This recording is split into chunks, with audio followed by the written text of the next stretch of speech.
अभी तक हम लोग यहाँ पे देख रहे थे हायरार्की, देख रहे थे इकोलॉजी की, ठीक है। ये जो आप पूरा देख पा रहे हैं, ठीक है, ये क्या है, ये इकोलॉजी की हायरार्की है, ठीक है ना। कैसे एक लेवल से हम दूसरे लेवल तक ट्रांसफॉर्म होते हुए चले जा रहे हैं, ठीक है। सॉरी, इसको कहाँ से ऐड कर लिया, ये तो इसका कंपोनेंट है, component 1 2 this is 3, okay, clear है बात। चलो आगे चलते हैं। हाँ, तो हमने क्या बताया, बायोमोलिक्यूल्स कंबाइन होकर फिर क्या बनाते हैं, सेल ऑर्गेन्यूल्स बनाते हैं, फिर cell, tissue, organ system, individual, population, community, ecosystem, biome and biosphere, ठीक है ना। ओके, ये जो जितने भी बायोम बनते हैं ना बेटा, आपने देखा होगा, आपके पास डेजर्ट एरिया है, ट्रॉपिकल रेन फॉरेस्ट है, ठीक है ना, टेम्परेट है, तो ये सारी चीज़ें जो आपको मिलती हैं, ये जो आपके एबायोटिक फैक्टर्स होते हैं, उसमें जो आपको वैरायटी मिलती है, उसमें जो आपको चेंजेस दिखाई देते हैं, ठीक है ना। मतलब कि कहीं पर ह्यूमिडिटी ज़्यादा हो गया, कहीं पर टेम्परेचर बहुत ज़्यादा हो गया, कहीं पर जो है आपकी बारिश बहुत ज़्यादा हो गई, रेनफॉल ज़्यादा हो गया, तो इन सब चीज़ों की वजह से बायोम में डिफरेंसेस देखने को मिलते हैं, ठीक है। चलो आगे चलते हैं। अब इन्हीं कॉम्पोनेंट्स की बात करते हैं। जब हम जेनेटिक लेवल पे बात कर रहे हैं तो इट मीन्स कि यहाँ पर देख पा रहे हो होमोसेपियन, इट मीन्स कि हम होमो लेवल पे बात कर रहे हैं, ठीक है ना। अगर आपने इवोल्यूशन पढ़ा होता उसमें आपको जो आपकी स्पीशीज होती है, बहुत सारी स्पीशीज होती है, जैसे आपके पास यहाँ पर होमोसेपियन है, होमो इरेक्टस होती है, होमो हैबिलिस होती है, ठीक है ना। तो इस तरह की जो आपको डाइवर्सिटी, इस तरह की जो आपकी स्पीशीज देखने को मिलती है, इट मीन्स कि जीनस उनका सेम होता है, ठीक है, स्पीशीज डिफरेंट होती है, ओके। तो अभी हम जिसकी बात करने वाले हैं वो हम बात करेंगे जेनेटिक लेवल पे, ठीक है, जेनेटिक डाइवर्सिटी। तो यहाँ पर आपको एक एग्जाम्पल बहुत अच्छे से याद रखना है, रावोल्फिया का, रावोल्फिया वोमेटोरिया, ठीक है। अब इसमें क्या है, ये मिलता कहाँ है, पहली बात तो ये मिलता है आपको हिमालयन रेंज पर, ठीक है ना।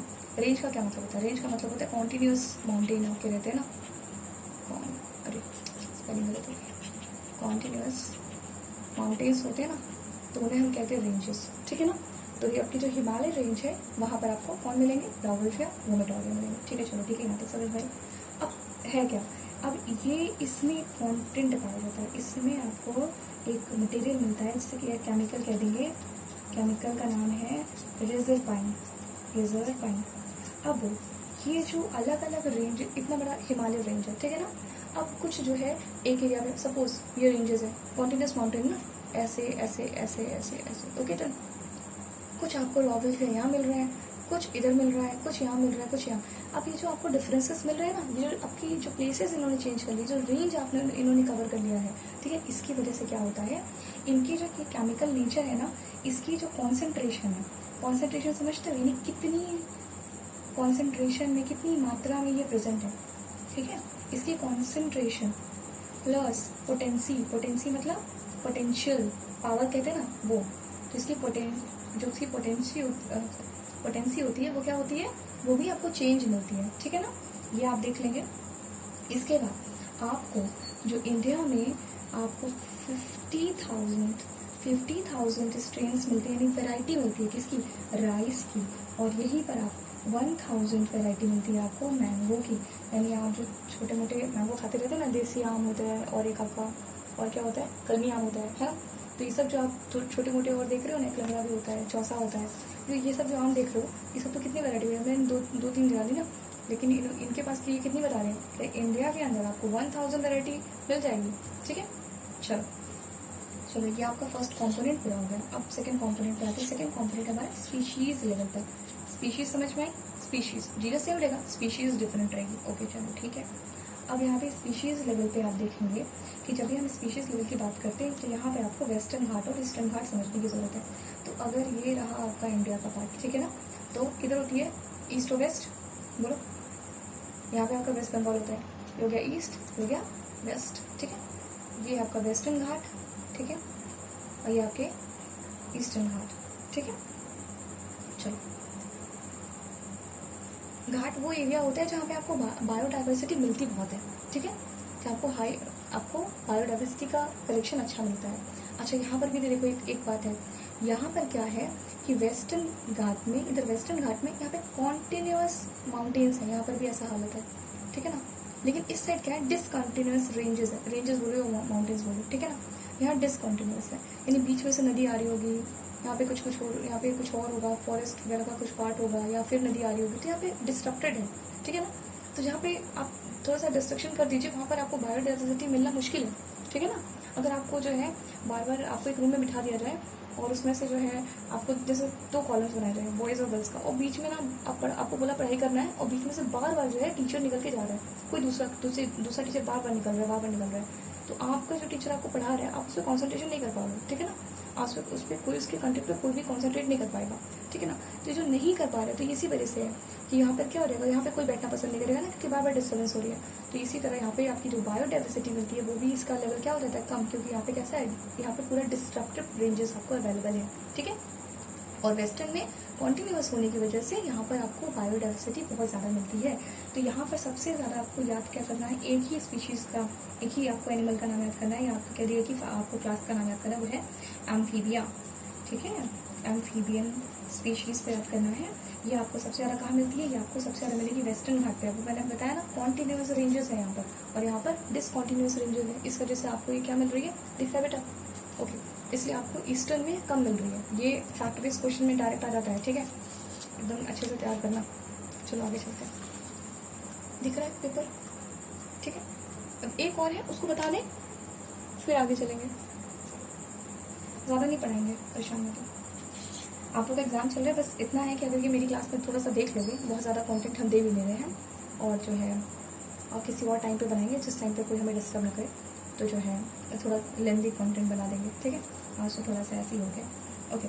चलो नेक्स्ट है हमारे पास इकोलॉजिकल देखो टर्म आ गया ना, इकोलॉजिकल डाइवर्सिटी को क्या कह सकते हैं, इकोसिस्टम। ये देखो हम यहाँ पहुँच गए, इकोसिस्टम यानी कि बहुत सारी कम्युनिटी मिलकर क्या बनती है, इकोसिस्टम बनती है, ठीक है। तो यहाँ पर आपको क्या देखने को मिलेगा, यहाँ पे आपको बहुत सारे कम्युनिटी देखने को मिलेंगे, जो कि अब देखो कुछ का नाम बताती हूँ मैं आपको, बुक में अवेलेबल है, मैं आपको मीनिंग समझा दे रही हूँ, ठीक है। क्योंकि ये समझ गए तो बस आप एकदम समझ गए, ठीक है ना। अब इकोलॉजिकल लेवल पे आपको क्या देखना है कि आपके इकोलॉजिकल लेवल पे कैसे कैसे डाइवर्सिटी बढ़ रही है, ठीक है ना। अब देखो आपके पास इकोलॉजी है किस चीज़ की, यानी इकोसिस्टम है किस कहाँ के, आपके पास डेजर्ट इकोसिस्टम है, डेजर्ट समझते हैं आप, ठीक है, जहाँ पे हॉटनेस बहुत ज़्यादा है। फिर रेन फॉरेस्ट समझते हैं, रेन फॉरेस्ट का मतलब होता है यही होता है आपके एवरग्रीन फॉरेस्ट, और एवरग्रीन वही रहेगा जिसको मिलता रहेगा हमेशा रेन, ठीक है। यहाँ पर आपको इसीलिए से रेन फॉरेस्ट भी होते हैं, यहाँ पर हमेशा रेन होती रहती है, ठीक है। और ये जो फॉरेस्ट होते हैं ना, वो एक टाइम पे अपने लीफ फॉल नहीं करते, ठीक है ना। इट मीन्स कि हमेशा एवरग्रीन रहते हैं, कभी किसी ने फॉल किया, कभी किसी ने फॉल किया, एक टाइम पे नहीं करते। अगर एक टाइम पे कर देते तो एकदम से ये एवरग्रीन कहलाते ही नहीं, ठीक है। नेक्स्ट है आपके पास मैंग्रोव मिलेगा आपको, एक आपको मिलेगा मैंग्रोव में क्या होता है, यहाँ पर आपको ग्रुप्स मिलते हैं किस चीज़ के, ट्रीज प्लस श्रब्स के, ठीक है। और ये कहाँ मिलेंगे आपको, मैंग्रोव जैसी एरिया आपको मिलता कहाँ है, ये आपको इंटरकोस्टल जोन में मिलेगा। इंटरकोस्टल जोन यानी कि जो आपका ये इलाका है ना, जो पानी को छूता हुआ इलाका होता है, ठीक है, उसे कहते हैं इंटरकोस्टल जोन कहते हैं, ठीक है ना। चलो अब इसके बाद आते हैं कोरल रीफ होते हैं जैसे आपको ऐसे ऑर्गेनिज्म जिसमें जो है कैल्शियम की लेयर उनके ऊपर चढ़ी रहती है, CO3 क्या कहते हैं, CaCO3, ठीक है, ओके। चलो फिर आते हैं वेटलैंड्स पर, दिख रहा है बेटा यहाँ तक, नहीं दिख रहा है, अच्छा मेरी वॉइस सुन लेना, ठीक है, आगे कर देती हूँ, दिख रहा है। चलो अब एक लाइन में खत्म कर दूंगी बस। इसके बाद जो है हम लोग आते हैं वेटलैंड्स पर। वेटलैंड्स खुद ही कह रहा है वेट, मैं हमेशा के लिए गीला हूँ, ठीक है, ऐसी एरिया होती है जो हमेशा एकदम गीली बनी रहती है, ठीक है ना। चलो इसके बाद आता है एस्चुरीज का मतलब होता है बेटा यहाँ पे आपका सॉल्टी प्लस आपका फ्रेश वाटर, दो तरह का वाटर होता है ना, salty plus fresh water mix हो जाता है, ठीक है ना, तब आपके एस्चुरीज फॉर्म हो जाते हैं। आप ऐसा समझो एस्चुरीज में आपको दोनों टाइप के वाटर मिलेंगे, क्लियर हो गई बात। चलो पेपर तो फिल हो गया है। उसके बाद चलो देखते हैं एक दो टर्म और है, इसको मैं फोल्ड कर देती हूँ, चेंज ही कर लूँ क्या, अच्छा ठीक है, मुझे थोड़ा सा टाइम दे दो,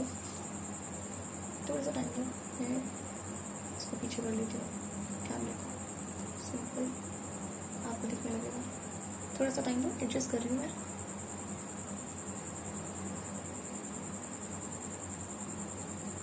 ओके हो पेपर नहीं वेस्ट करेंगे हम, नेक्स्ट टॉपिक नए पेज से पढ़ाएंगे, ठीक है। चलो बढ़िया, चलो आगे समझो, रुको सीधा करने दो, ओके डन, ठीक क्लियर। चलो आगे देखो, इसके बाद आपको मिलेंगे alpine alpine alpine मीडो। Alpine मीडो, alpine meadows क्या होता है बेटा, ये ऐसी वेजिटेशन है ना, ऐसे प्लांट्स आपको जो हाई एल्टीट्यूड पे मिलते हो। हाई एल्टीट्यूड समझते हो, जो ऊंचाई पे मिलते हो। तो ऊंचाई में क्या होता है, ऊंचाई में आपके पास होते हैं माउंटेन्स, है ना, जो आपको ऊंचाई पे हाई एल्टीट्यूड पर आपको जो वेजिटेशन मिलती है, हाई एल्टीट्यूड पर, एल्टीट्यूड, ठीक है ना, तो उसे हम क्या कहते हैं, उसे हम कहते हैं अल्पाइन मीडो। क्लियर होगी बात। इसके बाद है, तो यहाँ पर आपको यानी कि ये सारी आपको जो आपको मैंने इकोसिस्टम बताया, यहाँ पर आपको क्या मिलेगी, ग्रेटर बायोडाइवर्सिटी मिलेगी, ठीक है। चलो अब इसके बाद है, लेकिन ध्यान रखो, लेकिन यहाँ पर जो सब में, यहाँ पर आपको जितना मैंने बताया, यहाँ पर आपको हाई लेवल पे डाइवर्सिटी मिलेगी, लेकिन कहाँ नहीं मिलेगी, एज कम्पेयर टू